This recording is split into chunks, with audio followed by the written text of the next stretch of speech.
Halo guys, Assalamualaikum warahmatullahi wabarakatuh. Perkenalkan, nama saya Aufa Desiana dari Prodi Bisnis Digital.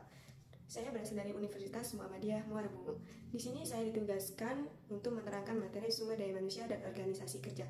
Nah, jika kalian ingin tahu apa itu sumber daya manusia dan organisasi kerja, maka saksikan video saya selengkapnya. Nah, di sini saya akan menjelaskan tentang sumber daya manusia. Nah, apa sih sumber daya manusia itu? Sumber daya manusia merupakan peran kunci bagi kesuksesan organisasi. Oleh sebab itu, setiap pegawai dituntut untuk memiliki pengetahuan, keterampilan, dan kemampuan, dan juga harus mempunyai pengalaman, motivasi, disiplin, dan semangat kerja tinggi, sehingga kinerja organisasi menjadi baik dan tujuan organisasi bisa tercapai. Pada dasarnya, manusia memiliki kemampuan untuk berkembang, memiliki akal dan pikiran, perasaan, kebutuhan, dan harapan sehingga manusia memerlukan perhatian tersendiri. Karena faktor-faktor tersebut mempengaruhi prestasi, dedikasi, loyalitas, serta kecintaan terhadap pekerjaan dan kesuksesan organisasi. Oleh karena itu, untuk meningkatkan kinerja pegawai yang akan membawa kesuksesan bagi organisasi dapat bertahan dalam suatu persaingan lingkungan bisnis yang tidak stabil, dibutuhkan manajemen sumber daya manusia.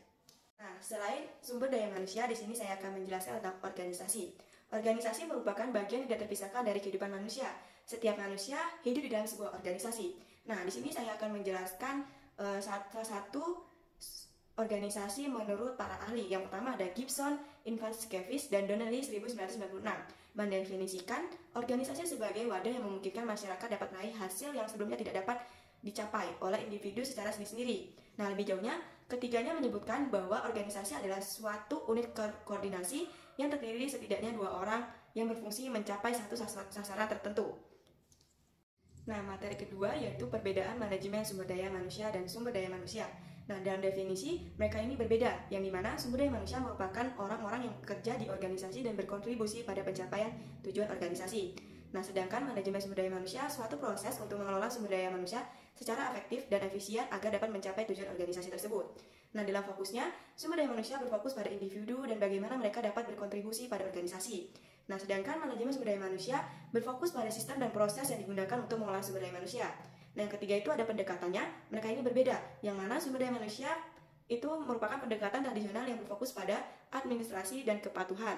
Sedangkan manajemen sumber daya manusia, pendekatan modern yang berfokus pada strategi dan nilai tambahnya. Nah, dalam tujuannya juga mereka berbeda, di mana sumber daya manusia menjaga agar karyawan tetap patuh dan menyesuaikan tugasnya. Nah, selanjutnya, manajemen sumber daya manusia meningkatkan kinerja dan produktivitas karyawan serta mencapai tujuan organisasi. Nah, selanjutnya, di dalam aktivitas sumber daya manusia dan manajemen sumber daya manusia itu berbeda, di mana sumber daya manusia berperektorat, pelatihan, pengembangan kompetensi, dan hubungan industrial. Nah, manajemen sumber daya manusia ini perencanaan strategi sumber daya manusia, manajemen kinerja, pengembangan talenta, dan budaya organisasi. Nah, selanjutnya ada di dalam analogi. Sumber daya manusia merupakan bahan bakunya, dan manajemen sumber daya manusia adalah proses manufaktur bahan baku tersebut. Nah, dalam hubungannya mereka juga berbeda, di mana sumber daya manusia merupakan bagian integral dari manajemen sumber daya manusia. Nah, manajemen sumber daya manusia merupakan cara untuk mengelola sumber daya manusia secara efektif. Jadi, kesimpulannya, sumber daya manusia merupakan sumber daya penting bagi organisasi, sedangkan manajemen sumber daya manusia merupakan suatu proses untuk mengelola sumber daya manusia secara efektif dan efisien. Selanjutnya, saya akan menjelaskan manajemen sumber daya manusia. Sebelumnya, manajemen sumber daya manusia adalah proses pengelolaan orang-orang dalam suatu organisasi untuk mencapai tujuan bersama. Di sini saya mengambil beberapa para ahli untuk menjelaskan manajemen sumber daya manusia. Nah, yang pertama itu ada Gary Dessler, yang mana dia menjelaskan bahwasanya manajemen sumber daya manusia adalah proses memperoleh, melatih, menilai, memberi kompensasi, dan mengorganisasikan karyawan, serta memelihara hubungan kerja yang baik. Nah, selanjutnya menurut Edwin B. Filippo, yaitu manajemen sumber daya manusia adalah perencanaan, pengorganisasian, pengarahan, dan pengendalian, pengadaan, pengembangan, pemeliharaan, dan pemanfaatan sumber daya manusia untuk mencapai tujuan organisasi. Nah, tadi saya sudah menjelaskan apa itu manajemen sumber daya manusia. Nah, selanjutnya saya akan menjelaskan apa saja sih fungsi dari manajemen sumber daya manusia. Yang pertama itu ada perencanaan, pengadaan, pengembangan, penilaian kinerja, komponen dan benefit, keselamatan dan kesehatan kerja, hubungan industrial. Nah, apa sih yang dimaksud dari ketujuh manfaat tersebut? Nah, yang pertama, perencanaan sumber daya manusia itu meramalkan kebutuhan sumber daya manusia di masa depan dan mengembangkan strategi untuk memenuhinya. Nah, selanjutnya yang kedua itu pengadaan sumber daya manusia mencari dan menarik calon karyawan yang quality. Nah, terus yang ketiga, pengembangan sumber daya manusia meningkatkan keterampilan dan pengetahuan karyawan melalui pelatihan dan pengembangan. Yang keempat, ada penilaian kinerja, di mana sumber daya manusia mengukur kinerja karyawan dan memberikan umpan baliknya.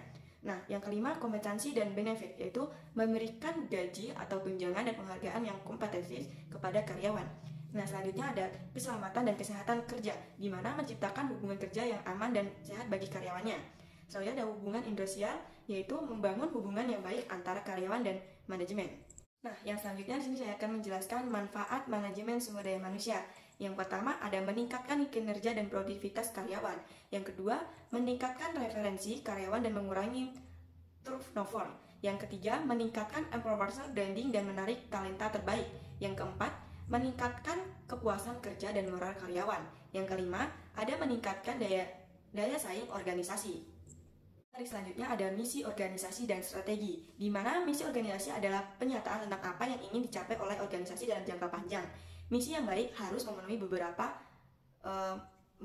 misinya. Yang pertama ada jelas, singkat, imprising, measurable, activable. Yang mana jelas itu merupakan mudah dipahami oleh sama anggota organisasi. Nah, singkatnya itu ringkas dan to the point.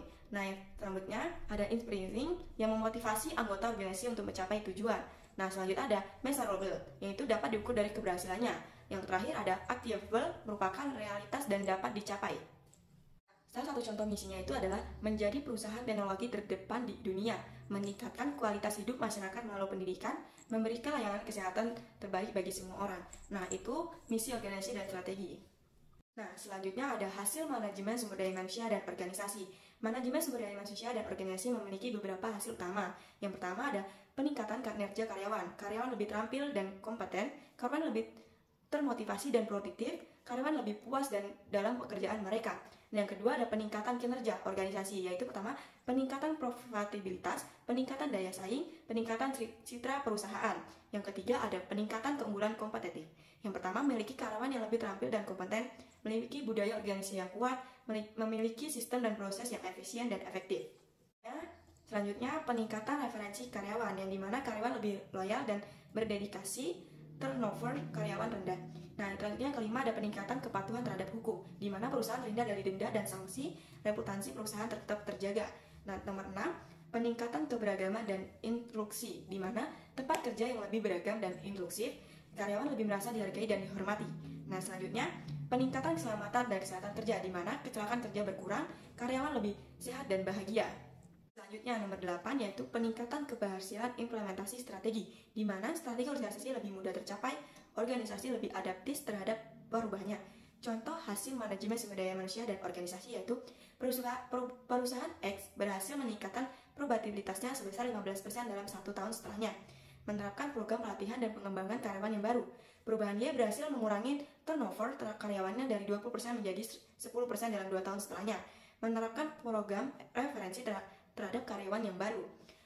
Perusahaan Z berhasil meningkatkan tingkat kepuasan karyawan dari 70% menjadi 85% dalam setahun setelahnya.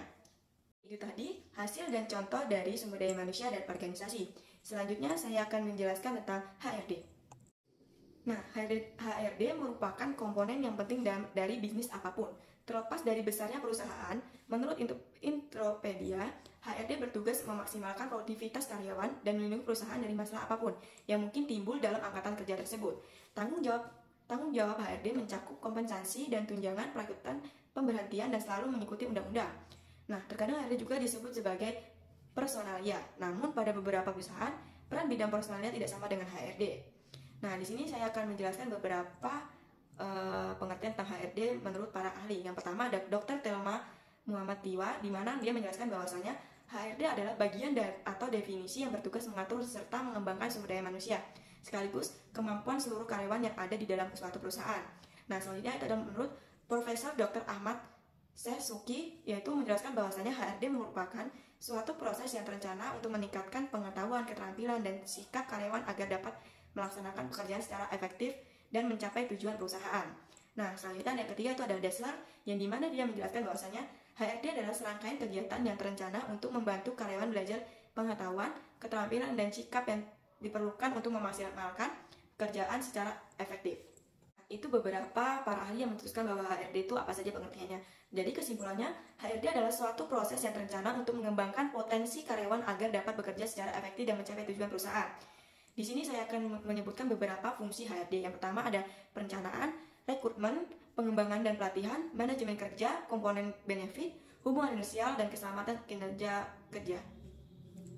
Nah, selanjutnya di sini saya akan menyebutkan beberapa manfaat HRD. Yang pertama ada meningkatkan daya saing perusahaan, meningkatkan profitabilitas, meningkatkan citra perusahaan, dan meningkatkan kepuasan karyawan.